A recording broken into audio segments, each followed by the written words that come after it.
So do not raise the minimum wage. I would not raise the minimum.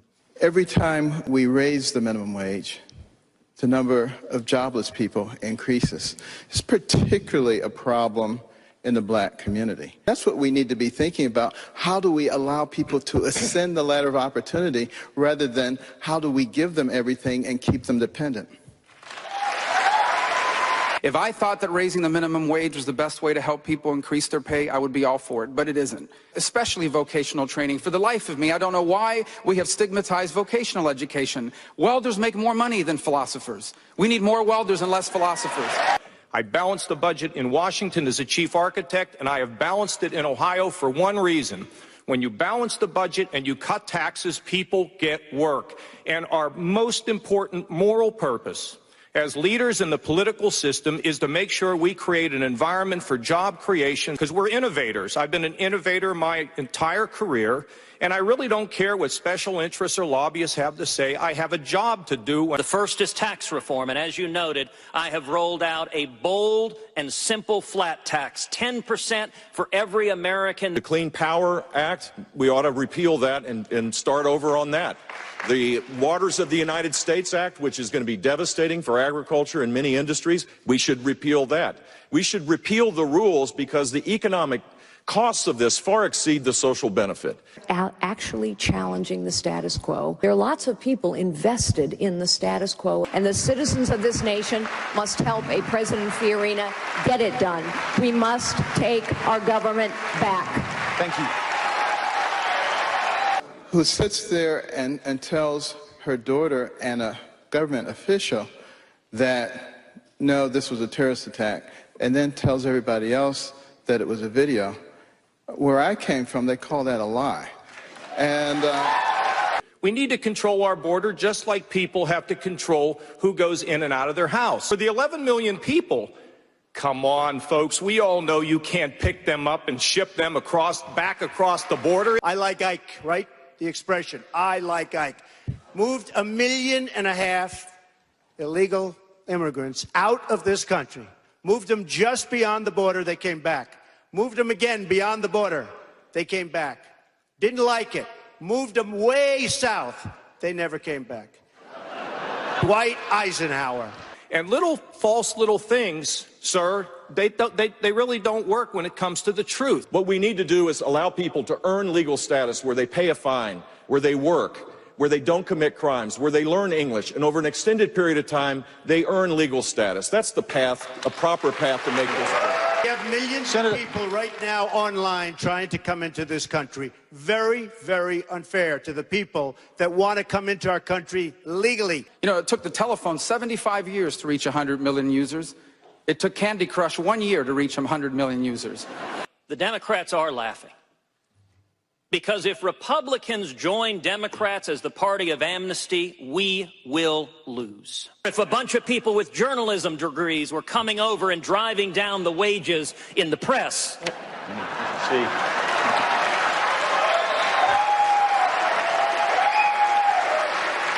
then we would see stories about the economic calamity that is befalling our nation. And I will say, for those of us who believe people ought to come to this country legally and we should enforce the law, we're tired of being told it's anti-immigrant. And I would note, try going illegally to another country. Try going to China or Japan. Try going to Mexico. See what they do. We need to try the one thing in health insurance we've never tried. Health insurance has always been a cozy little game between regulators and health insurance companies. We need to try the free market, where people actually have to compete. And we ought to have the government ensure that you must, and I don't use that term often, the government ought to do something, that every healthcare provider ought to publish its costs, its prices, its outcomes, because as patients, we don't know what we're buying. But I also understand that Obamacare isn't helping anyone. We're throwing more and more people into Medicaid, and fewer doctors are taking those payments. The point is, Obamacare is crushing small businesses. It is not helping the families it was intended to help. So let us allow states to manage high-risk pools. Let us try the one thing in health insurance we've never tried, the free market. Proportionality. Right. Everybody should pay the same proportion of what they make. You make $10 billion, you pay $1 billion. You make $10, you pay $1, you get the same rights and privileges. I don't see how anything gets a whole lot fairer than that. But you also have to get rid of all the deductions and all the loopholes. There are a lot of people who say if you get rid of the deductions, you ruin the American dream because, you know, home mortgage deduction. But the fact of the matter is, people had homes before 1913 when we introduced the federal income tax, and later after that started deductions. We have to ask the question, where is money best spent? In the private sector and the government sector. I want a government really, really small. There are more words in the IRS code than there are in the Bible, and not a one of them is as good. We have the specific numbers on the website. This plan eliminates the payroll tax, eliminates the death tax, eliminates the corporate income tax, and it abolishes the IRS. $500 billion in specific cuts. 5 major agencies that I would eliminate. The IRS, the Department of Commerce, the Department of Energy, the Department of Commerce, and HUD. 2% growth means declining income for the middle class. It means more than 6 million people are stuck in poverty than the day that Barack Obama was inaugurated. So yeah, we've created jobs, Gerard. You brought that up early it was a good question. Jobs are being created, but they're lower income jobs than the jobs that were lost. The most important job anyone in this room will ever have is the job of being a parent. Not the job of being president, or the job of being a senator, or the job of being a congressman. The most important job any of us will ever do is the job of being a president. In 35 out of 50 states, child care costs more than college. Is it conservative to have $1 trillion in transfer payments, a new welfare program that's a refundable tax credit? Add that to Marco's plan for $1 trillion in new military spending, and you get something that looks to me not very conservative. Thank you. Governor. There are radical jihadists in the Middle East beheading people and crucifying Christians. A radical Shia cleric in Iran trying to get a nuclear weapon. The Chinese taking over the South China Sea. That is exactly right. That we have to defend this nation. You think defending this nation is expensive, try not defending it. That's a lot more expensive. Corporate welfare like sugar subsidies. Let's take that as an example. Sugar subsidies.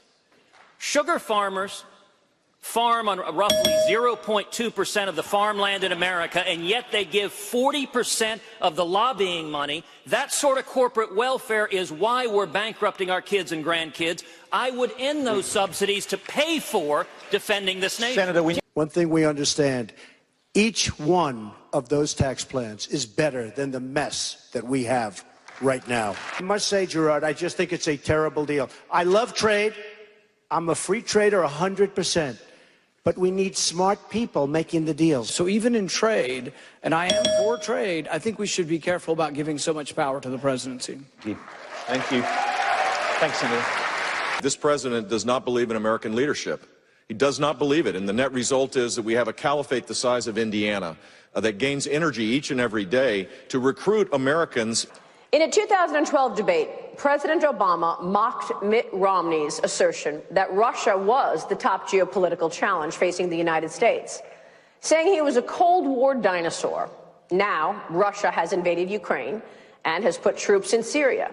I'm glad that you recognize that al-Qaeda is a threat, because a few months ago, when you were asked what's the biggest geopolitical threat facing America, you said Russia. Not al-Qaeda, you said Russia. And the 1980s are now calling to ask for their foreign policy back, because the Cold War has been over for 20 years. If Putin wants to go and knock the hell out of ISIS, I am all for it 100%, and I can't understand how anybody would be against it. They blew up, hold it, they blew up, wait a minute, they blew up a Russian airplane. He cannot be in love with these people. And we have to get smart. We can't continue to be the policeman of the world. And the idea that it's a good idea for Putin to be in Syria, let ISIS take out Assad, and then Putin will take out ISIS. I mean, that's like a board game. That's like playing Monopoly or something. That's not how the real world works. Look at Libya. Look at Iraq. Look at the mess we have after spending $2 trillion, thousands of lives, wounded warriors all over the place who I love. Okay, all over. We have nothing. And I said, keep the oil.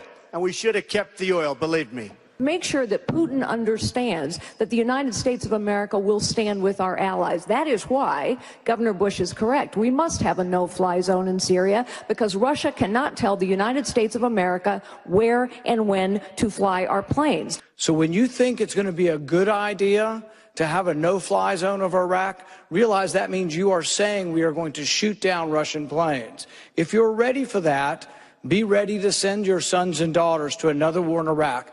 I don't want to see that happen. For goodness sake, there's only one pro-American free enterprise democracy in the Middle East. It's the state of Israel. And we have a president that treats the prime minister of Israel with less respect than what he gives the Ayatollah in Iran.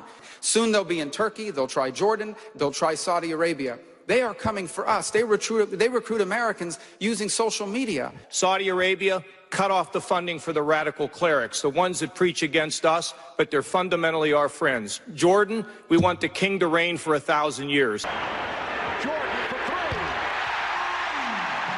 I have two 16-year-old girls, and I want this country to be strong. We make promises we can't keep. Under the bright light of the fall, we will have trouble. We shouldn't have another financial crisis. What we ought to do is raise the capital requirements so banks aren't too big to fail. Dodd-Frank has actually done the opposite. I talked to a banker there. This is a bank that had $125 million of assets, 4 branches. Their compliance costs because of Dodd-Frank went from $100,000 to $600,000 in a 2-year period. The net effect of that is, and they had not one loan that went bad during the financial crisis. They knew their borrowers. They gave back to the community. They were engaged in the community. And imagine America without its community banks. Well, that's what's happening because of Dodd-Frank. That's my worry. My worry is that the real economy has been hurt by the vast overreach of the Obama administration. And Hillary Clinton, she wants to double down on that. Do you think JP Morgan and the other big banks should be broken up? Well, I think we should have policies that don't allow them to just enlarge themselves at the expense of smaller entities.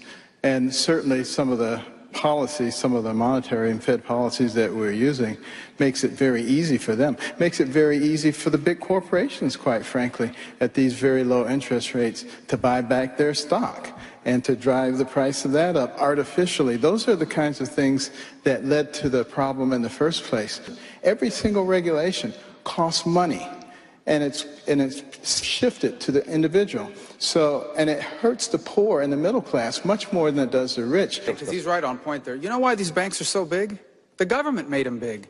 The government made them big by adding thousands and thousands of pages of regulations. So the big banks, they have an army of lawyers, they have an army of compliance officers. They can deal with all these things. The small banks, like Governor Bush was saying, they can't deal with all these regulations. They cannot hire the fanciest law firm in Washington or the best lobbying firm to deal with all these regulations. And so the result is the big banks get bigger, the small banks struggle to lend or even exist. I'll tell you about Wall Street.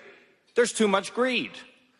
The truth is the rich do great with big government. They get in bed with big government. The big banks get bigger and bigger and bigger under Dodd-Frank, and community banks are going out of business. And by the way, the consequence of that is small businesses can't get business loans. My argument is going forward, the banks have to reserve the capital so that the people who own the capital start pressuring the banks to not take these risky approaches, Ted. But at the end of the day... So you said you'd abandon philosophy and abandon principle, but what would you do if the bank was failing? Because if during... What would you do if the bank was failing? I would not let the people who put their money in there all go down. So you would bail them out? No. As an executive, I would figure out how to separate those people who can afford it versus those people or the hardworking folks who put their money in those institutions. Let me say another thing. It's a great example of how socialism starts. Socialism starts when government creates a problem and then government steps in to solve the problem. Government created the problem. Government created the problem of a real estate boom. How did we create it? Under Republicans and Democrats alike, Fannie Mae and Freddie Mac, everybody gathered together, Republicans and Democrats, and said home ownership is part of the American dream. Let's create a bubble. And the Democratic Party and the political left has no ideas about the future. All their ideas are the same tired ideas of the past. More government, more spending. For every issue before America, their answer is a new tax on someone and a new government program. This nation is going to turn the page, and that's what this election should be about. And I'll give you an example of that, which is the congressional exemption from Obamacare, which is fundamentally wrong. And I'll tell you this. If I'm elected president, I will veto any statute that exempts members of Congress. The law should apply evenly to every American. While I do think man may have a role in our climate, I think nature also has a role. The planet's 4.5 billion years old. We've been through geologic age after geologic age. We've had times when the temperature's been warmer. We've had times when the temperature's been colder. We've had times when the carbon in the atmosphere has been higher. I would encourage every American to watch these videos